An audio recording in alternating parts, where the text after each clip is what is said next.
Ante todo, buen día. Vamos a continuar con la clase de Neurociencias 1 acerca del mecanismo de señalización y excitabilidad neuronal.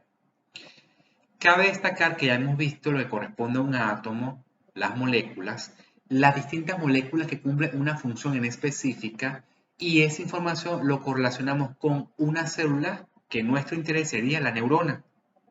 Hemos visto las partes de las neuronas y hemos visto también cómo la información viaja de un extremo a otro de una neurona.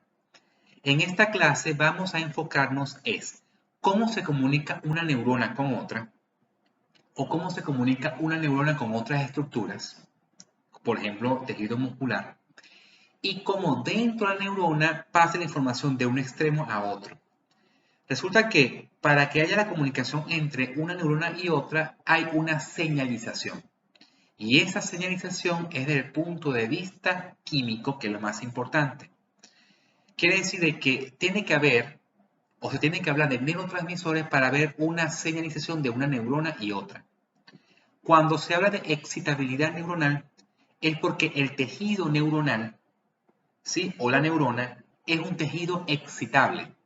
Eso quiere decir de que forman campos eléctricos de manera dinámica y a través de, digamos, de esa información eléctrica viaja la información de un extremo de una neurona a otra. ¿Qué quiere decir? Que dentro de la neurona se comunica por campos eléctricos y entre una neurona y otra se comunica a través de señalizaciones químicas.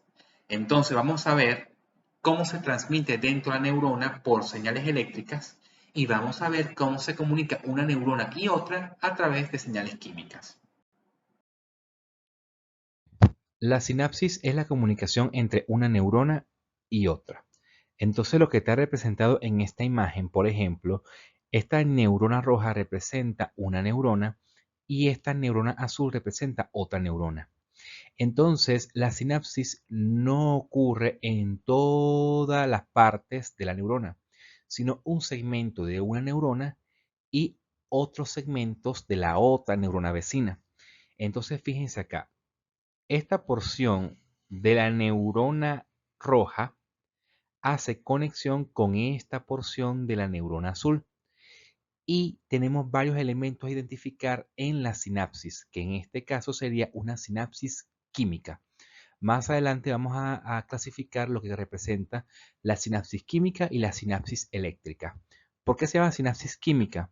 Porque la sinapsis es mediada por sustancias químicas o elementos químicos que van desde una neurona a otra. Entonces, solamente lo que representa aquí en la línea roja representaría la membrana plasmática de esta neurona y esta parte representaría la membrana plasmática de la otra neurona.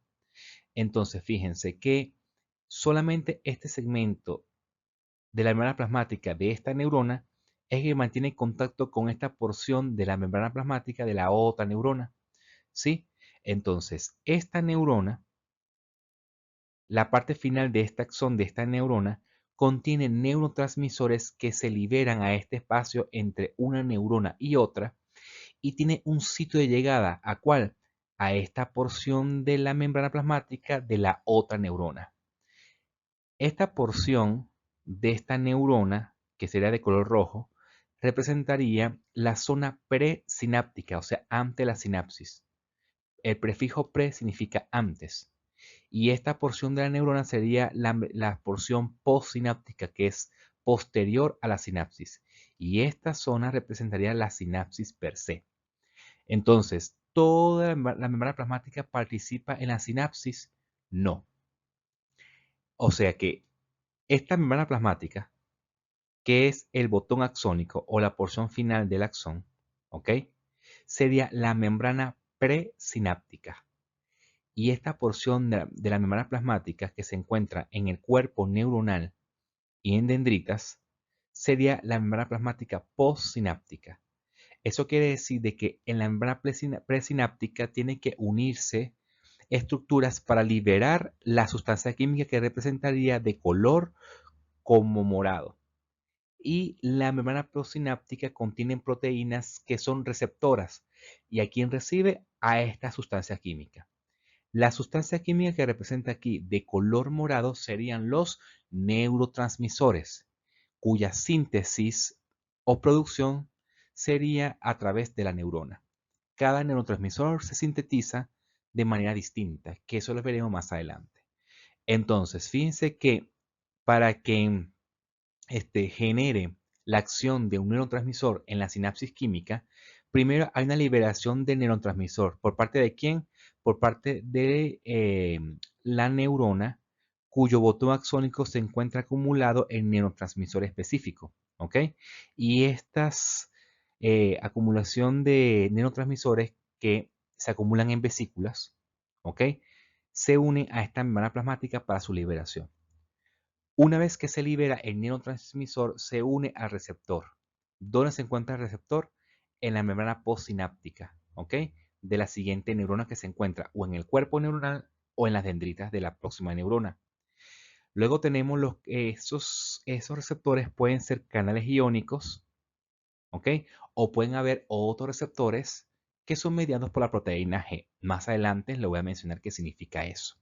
O sea que una vez que llega el neurotransmisor a su receptor, los canales que representarían las proteínas que están en amarillo en la membrana postsináptica se pueden abrir o se pueden cerrar. Entonces modifica la conductancia que produce el flujo de corriente, que es lo que hemos visto en la clase anterior, que cuando entra sodio en esta membrana, entonces produce una sumación tanto temporal como espacial del potencial postsináptico. Excitador si entra sodio, por ejemplo, o postsináptico inhibidor si entra cloro. Entonces el potencial postsináptico cambia de la neurona azul, ¿ok? Las células postsinápticas se excitan o se inhiben, depende si entra cloro o sodio o calcio, dependiendo del calcio o del caso, disculpen, o depende del ion por el cual vaya a entrar. Y luego hay una sumación temporal y espacial del cual en la zona de gatillo que se encuentra acá, ¿ok? Entre el cuerpo neuronal y el inicio del axón, se genera el potencial de acción o no. Recuerden que el cuerpo neuronal y las dendritas genera potenciales postsinápticos excitadores o inhibidores. Y en el axón son los potenciales de acción. Las ondas son distintas, ¿ok?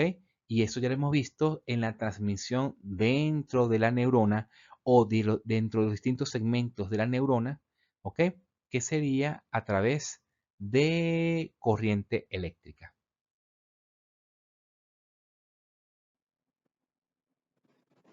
La sinapsis es la comunicación entre una neurona y otra, ¿ok?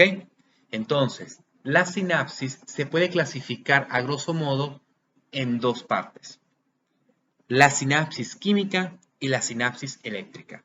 En esta diapositiva le quiero mostrar un ejemplo de la sinapsis eléctrica. ¿Qué quiere decir? Que el botón sináptico que se encuentra aquí, ¿verdad? Se comunica con la dendrita o el soma de la otra neurona mediante unos canales, unas proteínas transmembrana que genera que los iones que se encuentran en una neurona se traspase directamente hacia la otra neurona mediante unos canales, ¿sí? Fíjense que la proteína transmembrana de este canal se une a la proteína transmembrana de este otro canal de la otra neurona. Y si llegase a llegar a tener sodio a este nivel, entonces se traspasa directamente por este canal hacia la otra neurona, ¿sí? O sea que desde el punto de vista funcional, se comporta como si fuera una sola neurona. O sea, dos neuronas conectadas como si fuera una sola desde el punto de vista de funcionalidad. No depende de liberación de neurotransmisores para que entre sodio en la otra neurona, bien sea en la dendrita o en el soma, ¿sí? Este tipo de sinapsis es de menor proporción en el sistema nervioso central del ser humano. Prácticamente se consigue en mayor proporción en insectos, por ejemplo. Pero se describe actualmente que en un menor porcentaje existe sinapsis química en el sistema nervioso central del ser humano, que eso explicaría ciertas patologías como por ejemplo epilepsia.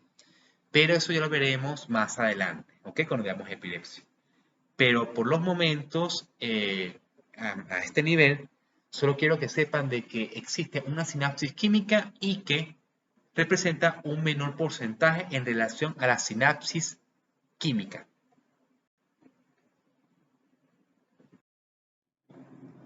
Ahora bien, ya hemos hablado cuál es el proceso por el cual en el botón sináptico se almacena el neurotransmisor y cómo se libera el neurotransmisor a través de la concentración de calcio dentro del botón sináptico, ¿sí? Una vez que se libera el neurotransmisor en el espacio sináptico, ese neurotransmisor tiene que llegar hacia otra proteína en la membrana postsináptica. Ellas se denominan receptores postsinápticos, ¿sí? Y esos receptores postsinápticos se clasifican en dos. En receptores ionotrópicos, iono viene de iones, o sea, transporta iones dentro de ese canal. Por ejemplo, el sodio, el potasio, el cloro, magnesio, calcio, todos son iones porque tienen carga eléctrica, bien sea positiva en la mayoría de los casos o negativa en el caso del cloro. Y los receptores metabotrópicos, ¿sí? Estos receptores metabotrópicos dependen de otra proteína que se llama proteína G, y esa proteína en el líquido intracelular, pero está unida a este receptor de transmembrana, ¿sí? Ambos receptores son ligando dependientes. ¿Qué quiere decir eso? Que depende del ligue de un neurotransmisor para que se active. ¿Ok? Activar quiere decir, en el caso de los receptores ionotrópicos, aperturar el canal. Y en el caso de los metabotrópicos, activar a la proteína G. ¿Ok? Entonces, el espacio sináptico ya lo hemos hablado en cuestión de que depende de su concentración y liberación del neurotransmisor cuando llegue la señal en el botón sináptico. Ahora vamos a enfocarnos en la membrana postsináptica y sus receptores. En la membrana plasmática postsináptica, que se encuentra tanto en el cuerpo neuronal o en las dendritas de la neurona que recibe la información, ¿ok?, de la sinapsis, ahí se encuentran proteínas que son receptoras. ¿Por qué? Porque recibe información de los neurotransmisores liberados de la neurona anterior, que son el botón sináptico con sus vesículas que contienen el neurotransmisor que se une en la membrana presináptica, ¿ok?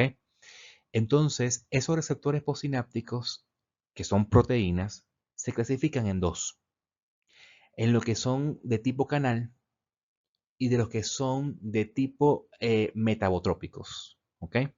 Los que son de tipo canal son los que representan en esta área positiva. ¿Por qué? Porque justamente la proteína tiene forma de canal y que ese canal entran o pueden salir iones, ¿ok? Que son átomos con carga eléctrica o positiva o negativa.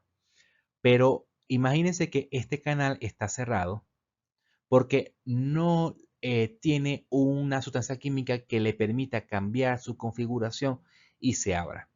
Entonces ese canal, que es un receptor de tipo canal, está esperando esa sustancia química para que se pueda abrir.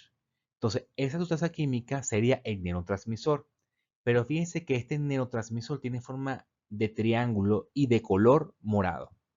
O sea, de que este canal, para que se pueda abrir o se pueda aperturar,